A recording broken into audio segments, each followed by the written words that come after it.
I want to talk to you about a powerful concept that can transform your life. Trusting the universe, regardless of your circumstances. You see, many of us are caught up in the idea that our external conditions dictate our reality. But what if I told you that you have the power to shape your reality from within? Let's dive into this idea. Trusting the universe isn't about blind faith or wishful thinking. It's about understanding the fundamental principles of how our thoughts and emotions create our experiences. You see, every thought we think, every emotion we feel, sends a signal out into the quantum field. Now let's explore what this quantum field really means. Imagine it as a vast, limitless space where everything in the universe connects and interacts. It's not just empty space, it's filled with endless potential and infinite possibilities. In simple terms, the quantum field is like the canvas on which the universe paints its masterpiece. It's where energy and information flow and intertwine, shaping the fabric of reality itself. Every particle, every wave, every thought, and every emotion is part of this intricate web of existence. You might wonder, how does this relate to you? Well, here's the fascinating part. You are an essential player in this cosmic dance. Your consciousness, your thoughts, and your intentions are not separate from this field. They are integral components of it. In every moment of your life, your consciousness interacts with the quantum field, influencing and being influenced by its vastness. Imagine your consciousness as a radio transmitter, constantly emitting signals into the quantum field. These signals are not just passive, they have the power to shape the reality you experience. When you think a thought or feel an emotion, you're sending out vibrations that resonate with similar energies in the quantum field. This interaction isn't limited to your immediate surroundings or experiences.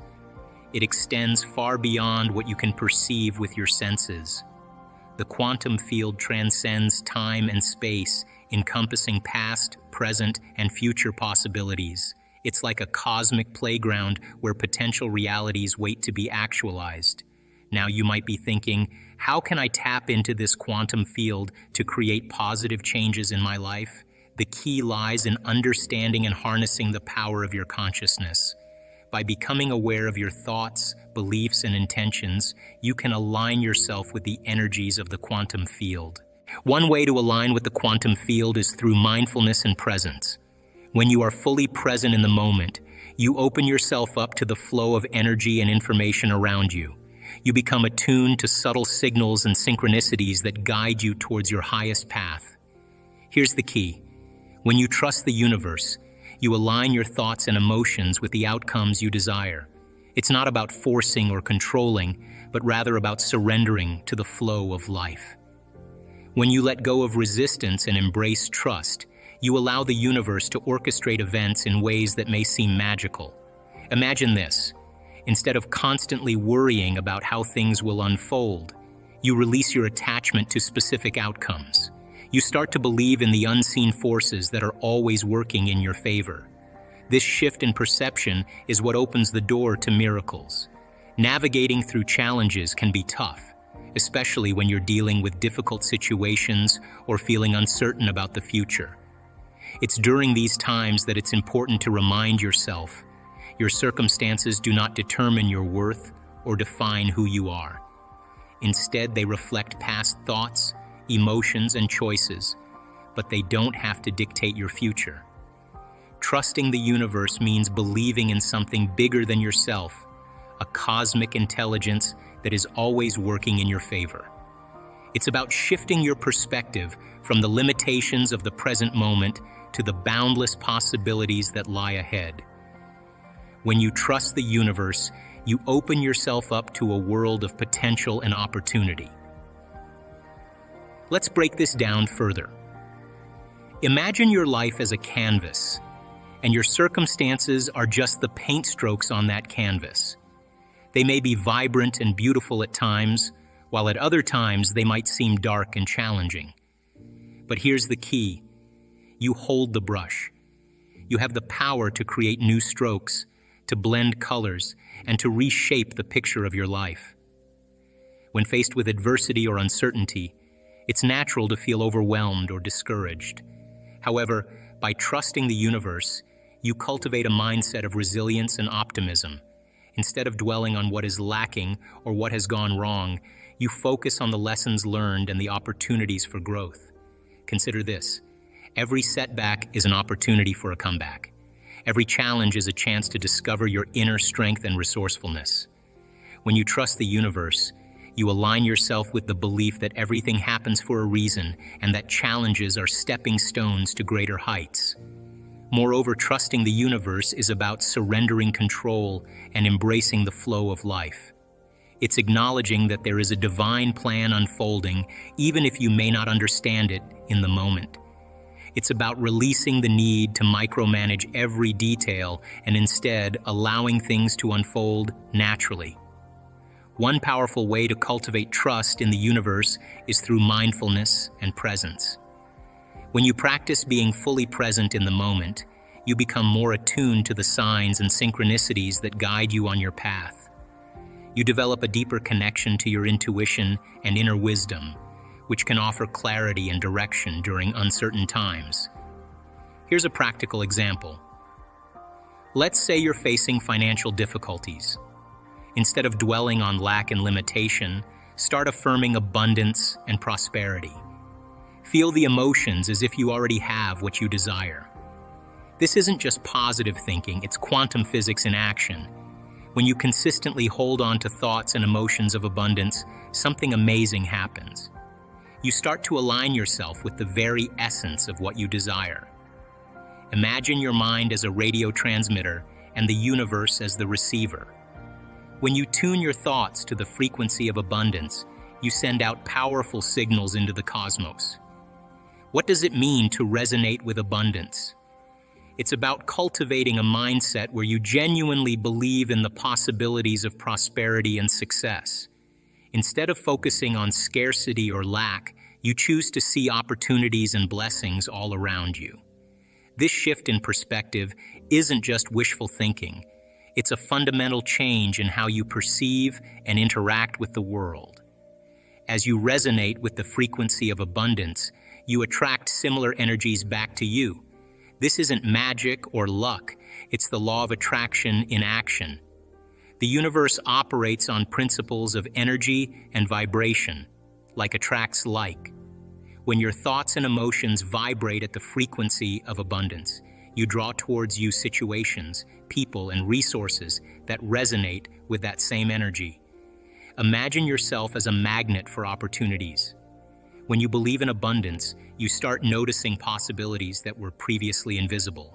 You may receive unexpected job offers, meet influential people who support your goals, or find creative solutions to challenges that once seemed insurmountable.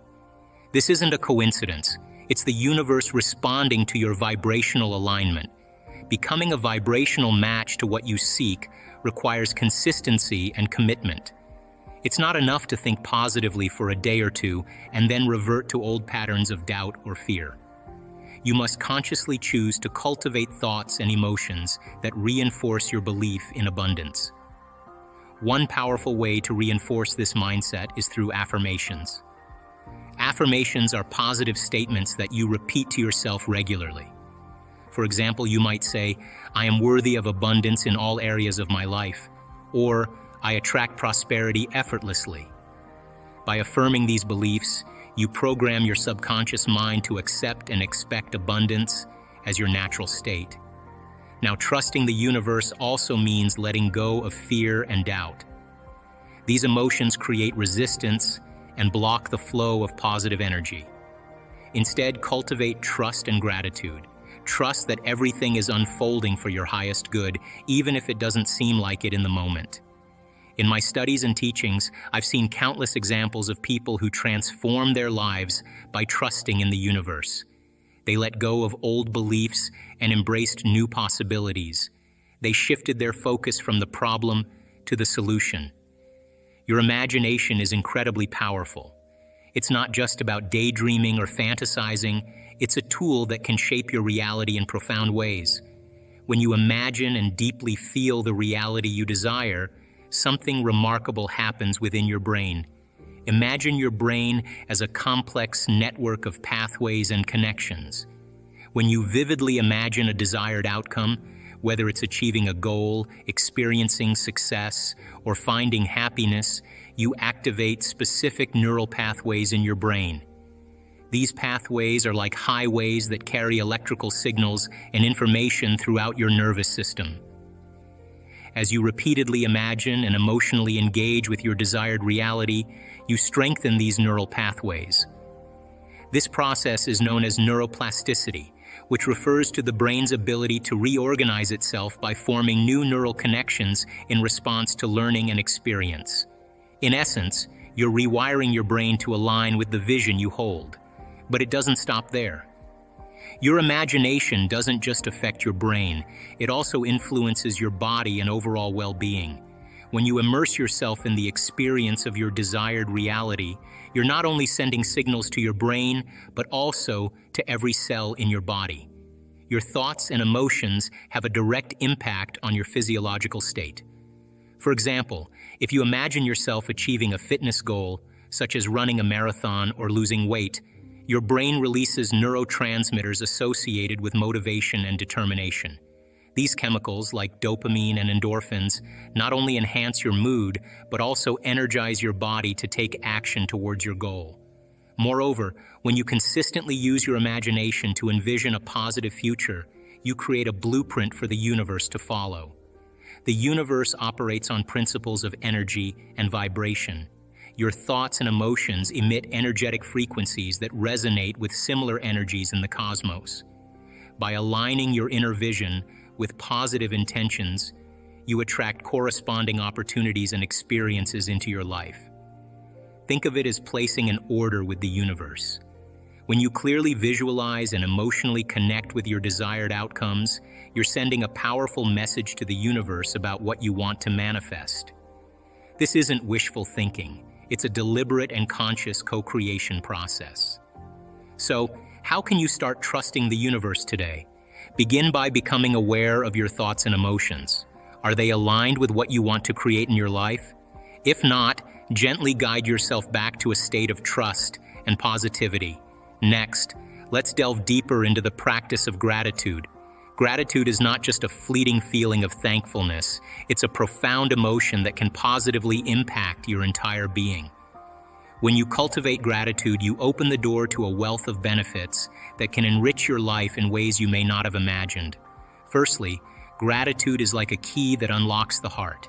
It allows you to appreciate the good things in your life, no matter how small or seemingly insignificant they may be. Whether it's a warm cup of coffee in the morning, a friendly smile from a stranger, or the beauty of a sunset, practicing gratitude helps you recognize and cherish these moments. Moreover, gratitude shifts your focus from what you lack to what you have. In today's fast-paced world, it's easy to get caught up in chasing after more money, more possessions, more success. But true contentment lies in appreciating what you already possess. When you regularly acknowledge the blessings in your life, you cultivate a sense of abundance and sufficiency. Scientifically, gratitude has been shown to have numerous health benefits. It can lower stress levels, enhance your mood, and even improve sleep quality. When you feel grateful, your body releases chemicals like dopamine and serotonin, which are known as feel-good neurotransmitters. These chemicals not only make you feel happier, but also contribute to overall well-being. Practicing gratitude also fosters resilience. Life inevitably presents challenges and setbacks, but a grateful mindset helps you navigate these difficulties with greater strength and positivity. Instead of dwelling on what went wrong, you focus on what you can learn from the experience and how it can contribute to your growth. Furthermore, gratitude strengthens relationships. When you express gratitude towards others, whether through a heartfelt thank you or a kind gesture, you deepen your connections and create a positive ripple effect. People appreciate being appreciated, and your genuine gratitude can inspire others to adopt a similar outlook. A powerful way to incorporate gratitude into your daily life is through a gratitude practice. This can take many forms depending on what resonates with you. Some people keep a gratitude journal where they write down 3 things they're grateful for each day. Others prefer to express gratitude silently during meditation or prayer, reflecting on their blessings with each breath. You are a co-creator of your reality. The universe responds to your thoughts, feelings, and beliefs. Trusting the universe isn't about giving up control, it's about surrendering to a higher intelligence that knows the best path for you. So trust the universe and watch how your life transforms. Embrace the unknown with excitement rather than fear. Know that you are supported and guided every step of the way.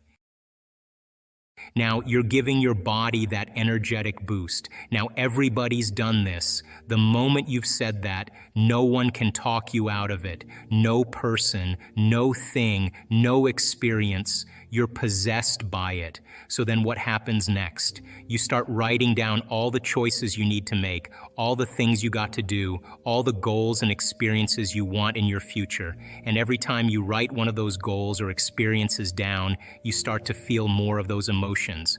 And now you're basically assembling more of your future. Now, the astute person does something really amazing. They start learning more information. You want to be wealthy? Study wealthy people. You want to be healthy? Study healthy people. As you begin to gain more knowledge, you're adding more stitches into the 3-dimensional tapestry, and you got more raw materials to dream in new ways. Now, here's the part that is the most important. Take out a piece of paper and say, what thoughts do I have to stop thinking? I can't. I'll start tomorrow. I'm too hard. I don't feel like it. I have a headache. I gotta go to sleep. I'm tired. List those thoughts and become so conscious of those thoughts that you would never let one of those thoughts slip by your awareness, unchecked by you. Can I say something about that? I want to jump in on that. One of the powers of writing those thoughts down is you completely eliminate and weaken their influence over you. They become minimized when you write them. They lose their power over you when you grab control of them by writing them down. It's a significantly powerful exercise is to write down those thoughts. From a neuroscientific standpoint, what's called metacognition, because the moment you can observe the thought and become conscious of it, you're no longer the program. Your consciousness observing the program, and you begin to literally objectify your subjective self. And now you're pulling out. So then write down the choices you have to stop making. Look at the things you have to stop doing. Are you complaining? Do you make excuses? Do you blame other people? What do you do? List those things and be really honest with yourself. What experiences do you have to stay away from certain people at certain times of the day? Stay away from them so that you are not in the environment that triggers it.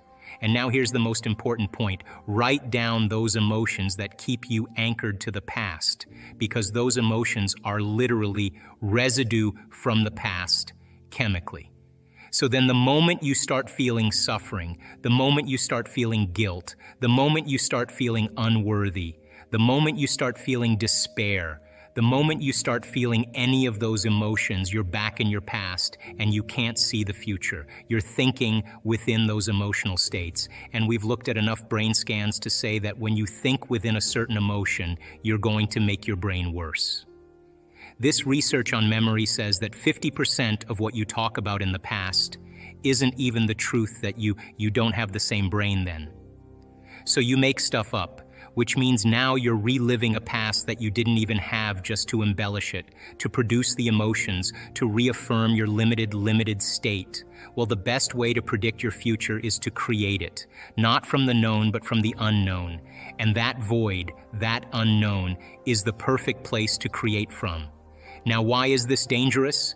Because when you're living in survival 70% of the time, there's better chances in survival from running from the unknown than embracing the unknown, right? If there's a predator out there, you hear something around the corner and you can't see it, that's an unknown. You're gonna run. You're not gonna go, and it's not a time to trust.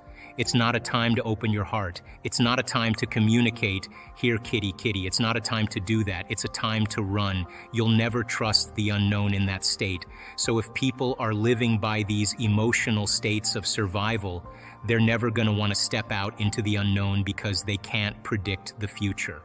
So they'd rather hold on to what they have. Turns out that those emotions of stress are highly addictive.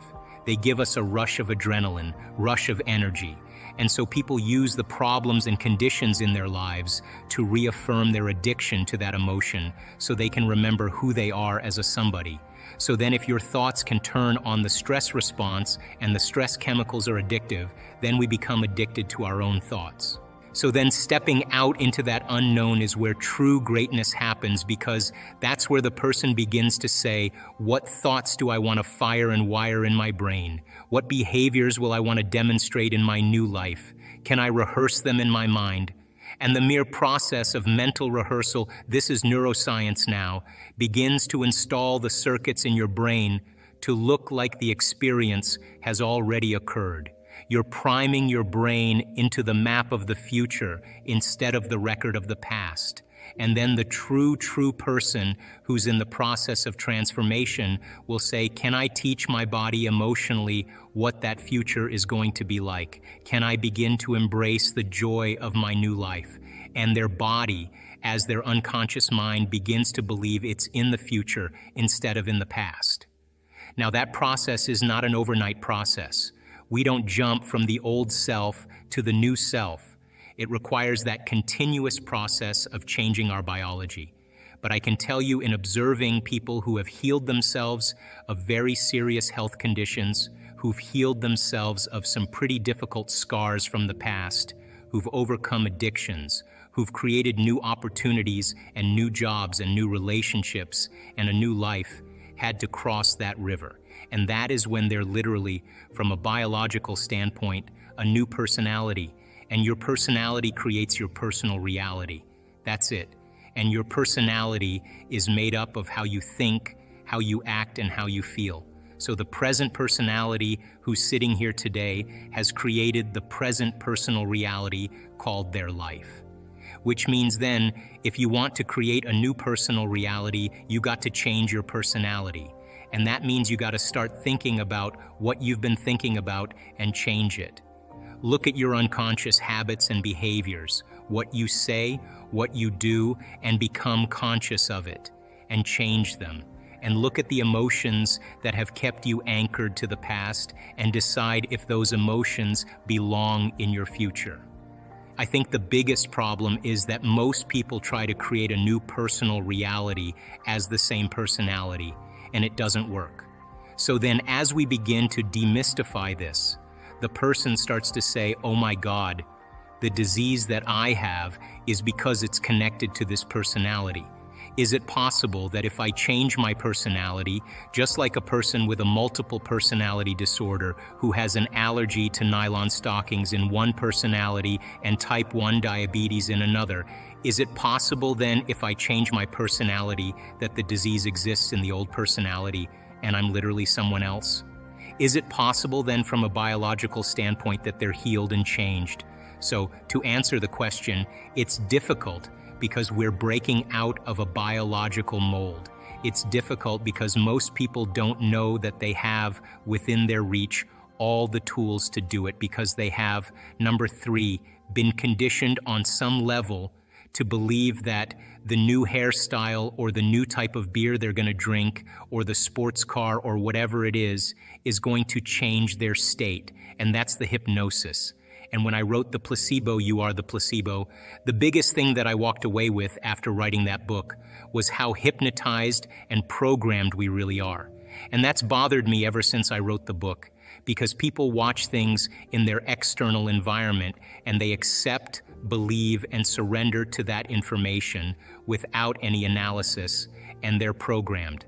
And so when you and I start waking up and say no to those programs, and we start to think that we're maybe a little bit more unlimited than we're given credit for, and it's not driven for profits or self-interest, but when people start to wake up and say, hey, I healed myself of this condition, I healed myself of Parkinson's, I healed myself of lupus, I healed myself of cancer, I healed myself of rheumatoid arthritis, I've healed myself of chronic pain, I healed myself of food allergies. Hey, yeah, I was abused as a child. Yeah, that's right, I was beat up by a violent father, and I lived in vulnerability and fear for the last 25 years. But that fear has signaled the wrong gene, and I developed this genetic condition.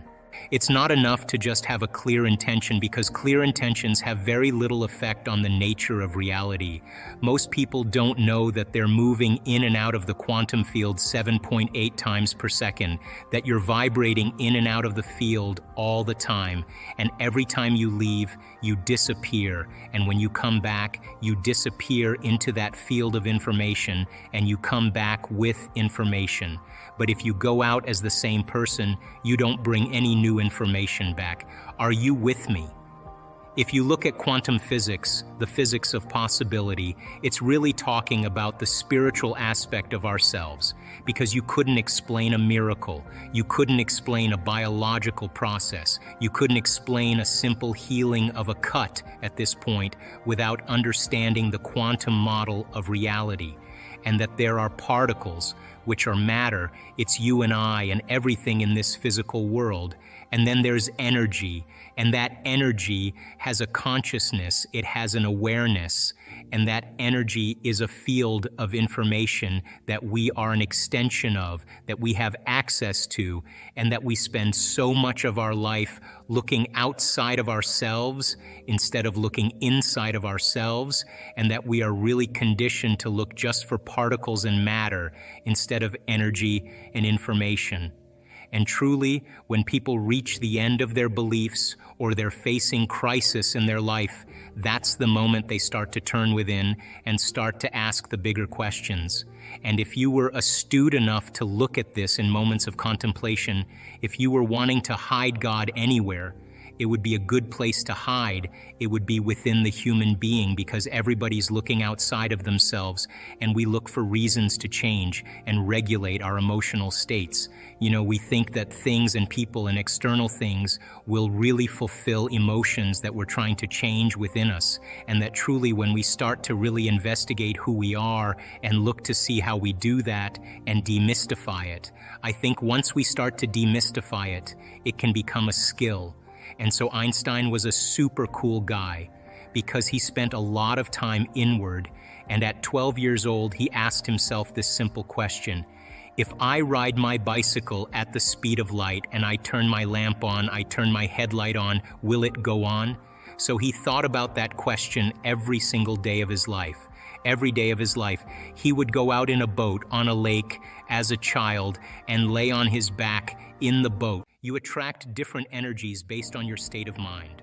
When your energy is low, you can draw in negative influences, almost like a parasite that weakens you but doesn't destroy you. Just because you don't have a physical body doesn't mean you're enlightened. When you raise your frequency, you become a match for higher energies, like tuning into a radio station. As you grow in love and move past feelings of victimhood, control, or power, you attract selfless, higher consciousness.